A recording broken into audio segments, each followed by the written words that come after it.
नमस्कार साथियों, आप सभी स्टूडेंट का एक बार फिर से स्वागत है जीकेएम नर्सिंग करियर पॉइंट के इस ऑनलाइन डिजिटल प्लेटफॉर्म पर। और जी हाँ, आज अपन बात करेंगे पीएनएसटी की जो मेरिट लिस्ट है इसके बारे में और काउंसलिंग के बारे में कि पीएनएसटी की जो मेरिट लिस्ट है वो आ चुकी है। आप सभी स्टूडेंट का इसका इंतजार था कि सर जो पीएनएसटी की मेरिट लिस्ट है वो कब आएगी। तो जी हाँ, आपका इंतजार हुआ अब खत्म। आपकी जो पीएनएसटी मेरिट लिस्ट 2021-22 की है वो मेरिट लिस्ट आ चुकी है। और इस मेरिट लिस्ट के अंदर अपन बात करेंगे कि इसमें कितने स्टूडेंट हैं जिनके नाम आया। इसमें जो जो स्टूडेंट है मेरिट लिस्ट के बारे में अपन बात करेंगे। एक चीज और आप ध्यान रखें, मेरिट लिस्ट के अलावा मैं आपको एक चीज और बताने वाला हूं। एक चीज मैं आपको आवश्यक जो चीजें हैं वो जरूर बताऊंगा। जो इस फॉर्म जो आप काउंसलिंग करवाएंगे उस काउंसलिंग के अंदर एक फॉर्म दिया गया है, या फॉर्म यानी कि एक नोटिफिकेशन दिया गया है। उस नोटिफिकेशन को रीड करें आप जरूर एक बार, ताकि आपको जो भी डाउट्स हैं वो डाउट आपके क्या हो सके, क्लियर हो सके। और जब डाउट आपके क्लियर हो गए तो आप पीएनएसटी जो काउंसलिंग है 2021-22 की आसान तरीके से करवा सकेंगे और आपका सपना पूरा साकार हो सकेगा। तो जुड़ते हैं आज की कड़ी में। सबसे पहले जैसे कि मैं बात करूं यहां पर, जैसे कि आपको देखने को मिल रहा होगा, यहां पर अपन बात करें कि सर ये जो आप चीज बता रहे हैं किसके बारे में। मैंने यहां पर जो ऑफिशियल वेबसाइट है किसकी, डीएमई की जो ऑफिशियल वेबसाइट है, डीएमई की जो ऑफिशियल वेबसाइट है इसको मैंने क्या कर रखा है, ओपन कर रखा है। और जी हाँ, ओपन कर रखा है। इसके अंदर यदि मैं बात करूं कि सर जो डीएमई की वेबसाइट है इसके अंदर आप जो चीजें बताएंगे वो कैसी क्या चीजें रहने वाली है, तो मैं आपको बता देता हूं कि ये जो मैंने चीजें आपको बता रहा हूं इसमें आपको सारी चीजें देखने को मिल रहा होगा। यहां पर लिखा हुआ है लिस्ट ऑफ एलिजिबल कैंडिडेट। जी हां, मैंने आपको कल बताया था कि 30 दिसंबर 2022 को जो इसकी लिस्ट मेरिट लिस्ट जारी होने वाली थी वो आपको कहां पर मिलेगी, 2 नंबर के पॉइंट पर लिखा हुआ है list of eligible candidate BSc nursing. इसमें जो लिखा हुआ है चीजें उसके बारे में लिखा हुआ है, डेट वगैरह यहां पर 30/12/2022 मैंने आपको बता दिया है। इसमें यदि मैं बात करूं कि ड्यूरिंग एडमिशन, यानी कि ड्यूरिंग एडमिशन आपको जो सारी प्रोसेस है, यहां पर मैंने जो कल आपको हमारा जो टेलीग्राम चैनल है उस टेलीग्राम चैनल के अंदर स्टूडेंट क्या है सारी इंफॉर्मेशन डाल रखी है और इसके जो पीडीएफ हैं वो भी मैंने डाल रखे हैं। तो आप जीकेएम नर्सिंग करियर पॉइंट का जो टेलीग्राम चैनल है उस टेलीग्राम चैनल में जा करके आप जो चीजें हैं उनको सारी अच्छे से रीड कर सकते हैं जो मैंने जानकारी आपको बताई है। बात करें यदि कि सर ये चीज तो आपने बता दी, इसमें सबसे लास्ट वाला पॉइंट है जो 7 नंबर का। कौन सा स्टूडेंट, 7 नंबर वाला जो पॉइंट है, इसमें यदि मैं बात करूं student advisory for BSc nursing counselling 2021 DMA की जो एमपी स्टेट की जो काउंसलिंग है उसके बारे में भी यहां पर क्या दिया हुआ है, नोटिफिकेशन दिया हुआ है। क्या दिया हुआ है, नोटिफिकेशन दिया है। इस नोटिफिकेशन को अपन रीड करेंगे। सबसे पहले मैं आपको बता देता हूं मेरिट लिस्ट जो कि आ चुकी है। यदि मैं बात करूं कि यहां पर जो मेरिट लिस्ट है, यदि मैं बात करूं कि सर मेरिट लिस्ट आ चुकी है, यदि अपन बात करें कि ये रही आपकी स्टूडेंट मेरिट लिस्ट, जैसा कि आप मुझे देख पा रहे होंगे और इस वीडियो के माध्यम से सारी चीजें देख पा रहे होंगे कि यहां पर जो मैंने चीजें देखी हुई है कि यहां पर लिखी हुई, यहां पर दी गई है, इस चीज के माध्यम से मैं आपको समझा देता हूं कि चीजें क्या है। यदि अपन बात करें यहां पर, जैसे आपको देखने को मिल रहा है कि यहां पर लिखा है list of eligible candidate BSc nursing course DME.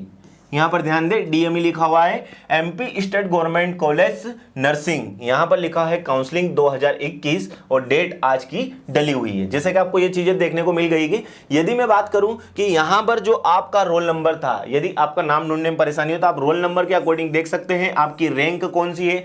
यहां पर आप नेम चेक कर सकते हैं और आपके फादर्स नेम भी चेक कर सकते हैं। इसके अलावा एमपी डोमिसाइल, यदि आप यस हैं, आपका जो डोमिसाइल है वो भी चीजें इसमें बता रहा है। एलिजिबल कैटेगरी कौन सी है आपकी, और फाइनल आउट ऑफ मार्क्स है, यानी कि 150 में से आपके कितने नंबर आए हुए हैं, ये चीजें इसमें दी गई है। तो मैंने आपको जो चीजें यहां पर बताई आपको चीजें समझ में आ गई होगी। यहां पर यदि मैं बात करूं हाईएस्ट नंबर 97 तक का गया इस बार का, यानी कि सबसे ज्यादा नंबर आए हैं 97 स्टूडेंट के आए, 97 आए हैं स्टूडेंट के। यदि अपन बात करें कि सर ये चीज तो समझ में आ गई, लिस्ट भी आ गई, आपको लिस्ट भी कहां पर मिलेगी, टेलीग्राम चैनल हो जो जीकेएम नर्सिंग करियर पॉइंट का, उस टेलीग्राम चैनल में जाकर आप जो है इस जो लिस्ट को है आप प्राप्त कर सकते हैं और इस लिस्ट को देख सकते हैं और अपना नाम देख सकते हैं उसके अंदर। यदि बात करें कि सर जो special advisory of student PDF है, यदि मैं बात करूं कि जो एडवाइजरी का स्टूडेंट के लिए जो है मैं जो जिसके बारे में बता रहा हूं, ये जो रूल्स है इन चीजों को थोड़े सा ध्यान रखें। यहां पर ये जो जारी हुआ है, कब हुआ है स्टूडेंट, मैं बता देता हूं आपको कि ये कब जारी हुआ है। यदि अपन बात करें कि ये कब जारी हुआ है, सबसे पहले यदि मैं बात करूं, यहां पर लिखा है बीएससी नर्सिंग पाठ्यक्रम सत्र 2021-22 के, यहां पर सूचना दिशा निर्देश आपको दिया गया है। अब इस दिशा निर्देश के माध्यम से थोड़ी बहुत चीजें मैं आपको बता देता हूं कि ये आपको कहां पर मिलेगा। जैसे कि मैंने आपको बताया था स्टूडेंट, कहां पर मिलेगा आपको, यहां पर। जैसे ही इस वेबसाइट में आप नीचे की ओर जाएंगे, यदि मैं बात करूं वेबसाइट कितने नंबर पर आपको ये चीजें मिलेगी, 7 नंबर के ऊपर। कितने स्टूडेंट, 7 नंबर का जो पॉइंट है, इस 7 नंबर के पॉइंट के अंदर आपको जाना है और इस 7 नंबर का जो पॉइंट आपको दिया हुआ है, इस 7 नंबर के पॉइंट को अच्छे से क्या करना है स्टूडेंट, ध्यान रखना, इस 7 पॉइंट का आपको अच्छे से क्या करना है, रीड कर लेना है। यदि अपन बात करें सर इसमें क्या क्या चीजें दी गई है, तो इसमें सभी स्टूडेंट को वो जानकारी दी गई है इसके कि आपको कैसे क्या काउंसलिंग करवाना है, क्या क्या चीजें रहेगी इंपॉर्टेंट। इसमें सबसे एक इंपॉर्टेंट चीज बता देता हूं, चॉइस फिलिंग के लिए कितना क्या पेमेंट आपको लगने वाला है। यदि मैं बात करूं कि यहां पर दिया हुआ है पंजीकरण चॉइस फिलिंग के उपरांत चॉइस लॉक करने हेतु अभ्यर्थियों को कितने रुपए स्टूडेंट, 1100 रुपए लगने वाले हैं। जी हां, कितने स्टूडेंट, 1100 रुपए लगेंगे, जिसमें banking, debit card, credit card अथवा नजदीक एमपी ऑनलाइन से आप करवा सकते हैं, काउंसलिंग करवा सकते हैं। बात करें सर अपन कि यहां पर पंजीकृत अभ्यर्थियों को, यहां पर देखिए ये जो सारी इंफॉर्मेशन आपको दी गई है ऑफिशियल दी गई है। अब इसमें यदि मैं बात करूं कि इसमें आरक्षण कितना दिया गया है, जी हां, कितना आरक्षण कैसा क्या दिया गया है। यदि मैं बात करूं कि सर आरक्षण वगैरह के बारे में बात करें तो यूआर कैटेगरी के लिए 27% है, एसटी कैटेगरी के लिए 20% है, एससी कैटेगरी के लिए 16% है, 16% दिया गया है, और ओबीसी के लिए 27% और ईडब्ल्यूएस के लिए कितना दिया गया है, 10%। ये क्या चीज मैंने बताइए, इसमें आरक्षण मिला है। क्या मिला है स्टूडेंट, आरक्षण मिला है, जैसे कि आपको देखने को मिल रहा होगा। यहां तक की चीजें क्लियर हो गई होगी। बात करें आगे की थोड़ी सी इसके फॉर्म के बारे में कि सर आगे चीजें क्या है इसमें, तो सबसे पहले मैं आपको और भी चीजें यहां पर बता देता हूं कि ये जो सारे रूल्स हैं, आपको सारे रूल्स वगैरह इसमें डाले गए हैं। यहां पर जितने भी पॉइंट हैं, इन सारे पॉइंटों को आप अच्छे से क्या कर सकते हैं, रीड कर सकते हैं। ये भी मैं आपको जो टेलीग्राम चैनल है, उस टेलीग्राम चैनल के माध्यम से आपको समझा दूंगा। और इसमें जितने भी ये नोटिफिकेशन के जो 16 पॉइंट दिए गए हैं, इन सारे 19 पॉइंट को आपको अच्छे से क्या कर लेना है, रीड कर लेना है। ताकि आप इसको अच्छे से रीड कर लेंगे तो आपको सारी जानकारी क्या है स्टूडेंट, समझ में आ जाएगी। यदि मैं बात करूं कि सर यहां तक की जानकारी तो हमें समझ में आ गई, यहां तक की चीजें क्लियर हो चुकी है। अब बात करें अपन की सर यहां तक की चीजें क्लियर होने के बाद में अपन चलते हैं पीएनएसटी काउंसलिंग की कितनी सीटें हैं, मैं आपको वो भी एक बार दोबारा से बता देता हूं। बात करें इसके अंदर की, जैसे कि अपन ने कल देखा था वीडियो के माध्यम से आपको चीजें समझ में भी आई होगी। इस बार जो सीटें हैं, सीटें का मैंने बताया था कि इसमें क्या हो चुकी है, सीटें कम हो चुकी है, यानी कि क्या हो गई है, डिक्रीज हो गई है, कम हो गई है सीटें। ठीक है, अब ये सीटें कम हुई है तो इसके अंदर यदि मैं बात करूं कि सर सीटें कम हुई हैं तो इसमें क्या चीजें रहेगी, मैं आपको बता देता हूं कि इसमें जो सीटें कम हुई है टोटल, यदि मैं बात करूं, सबसे पहले यदि बात करूं यूआर कैटेगरी की, कितने स्टूडेंट, यूआर कैटेगरी की मैं आपको बता देता हूं। यूआर कैटेगरी के बारे में, यूआर कैटेगरी के अंदर आप टोटल यदि सीट की बात करें अनरिजर्व कैटेगरी के अंदर, तो टोटल ऑफ सीट कितनी हो गई है स्टूडेंट, 207 सीट। कितनी हो गई है, 207 सीट हो गई है। यदि मैं बात करूं एसटी कैटेगरी की स्टूडेंट है, उनके लिए सीट टोटल कितनी हो गई है, यदि एसटी कैटेगरी की यदि स्टूडेंट है तो उनके लिए टोटल ऑफ नंबर की सीट की मैं बात करूं तो कितनी हो चुकी है, 153। कितनी हो चुकी है, 153। और यदि मैं बात करूं कि एससी कैटेगरी के स्टूडेंट है, उनके लिए कितनी हो गई है, तो कितनी हो गई है स्टूडेंट, 122। जी हां, कितनी, 122 सीट्स हो चुकी है। ये सीटें क्या हुई है, डिक्रीज, यानी कि सीटें कम हो चुकी है। यानी टोटल ऑफ सीटें कितनी थी, 810 थी, लेकिन उन 810 सीटों में से अब जो सीटें रख दी गई है वो कितनी रख दी गई है, 765 सीटें टोटल, यानी 765 सीट्स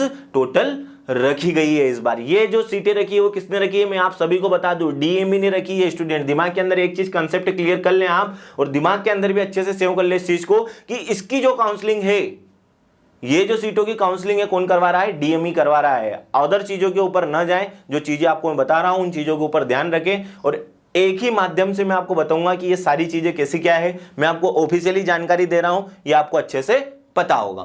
यदि बात करूं कि यहां पर अपन ने बात कर ली एससी कैटेगरी की, यदि अपन बात करें कि एससी कैटेगरी के बाद में यदि बात करूं किसकी, कौन सी कैटेगरी की स्टूडेंट, ओबीसी कैटेगरी की। जी हां, किसके बारे में बात करें अपन, ओबीसी कैटेगरी की। तो ओबीसी कैटेगरी की टोटल ऑफ सीट कितनी हो गई है स्टूडेंट, 207, यानी 207 सीट हो गई है। और यदि मैं बात करूं यूआर, यानी यूआर के अंदर कौन सी सीट है, यानी कि यदि बात करें अपन यहां पर इसकी सीट कितनी थी, 207। और इकोनॉमिक वीक सेक्शन, यानी कि जो इकोनॉमी जो वीक सेक्शन है, यानी कि किसकी स्टूडेंट, ईडब्ल्यूएस सीट कितनी हो गई है, 76। तो यहां तक की जानकारी आपको समझ में आ गई है कि सर जो आपने सीटें बताई है, ये सीटें क्या पहले से क्या हो चुकी है, डिक्रीज हो चुकी है, यानी कि क्या हो चुकी है, कम हो चुकी है। और चीजें यदि कम हो गई है तो 765, यानी कि इस बार जो काउंसलिंग होगी कितने सीटों के ऊपर होगी, 765 सीट के अंदर। अब बहुत सारे स्टूडेंट कंफ्यूजन है कि सर कितनी रैंक तक वालों का हो सकता है, क्या चीजें हो सकती है।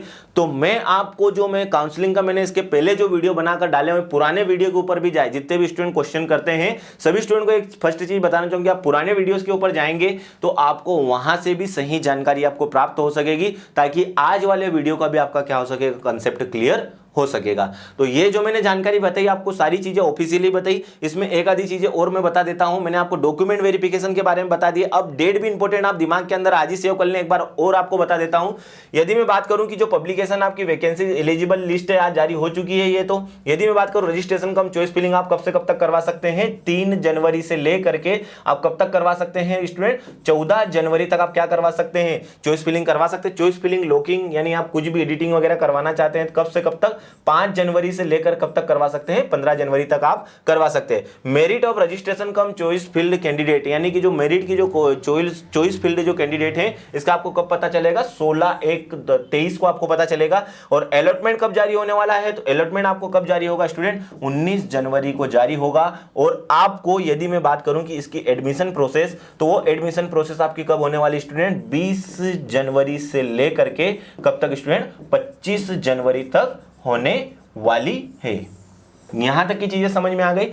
एक चीज का और खास करके ध्यान रखें, जब आप काउंसलिंग करवाएं तो आपको नाम वगैरह जो भी होता है स्टूडेंट, आपका नाम वगैरह हो गए, अल्फाबेट्स वगैरह हो गए, कोई सी भी चीज, आपके मोबाइल नंबर हो गए, आधार कार्ड नंबर या कोई सी भी ऐसी चीज आपसे मांगी जाती है काउंसलिंग के टाइम पर, आप एडमिट कार्ड के थ्रू काउंसलिंग करवाएंगे, उस काउंसलिंग के अंदर सारी चीजें अच्छे से ध्यान रखना। और जितने भी कॉलेज वगैरह हैं उनको अच्छे से क्या करना, चॉइस करना, ताकि आपको बिल्कुल आसानी से क्या मिल सके, कॉलेज मिल सके।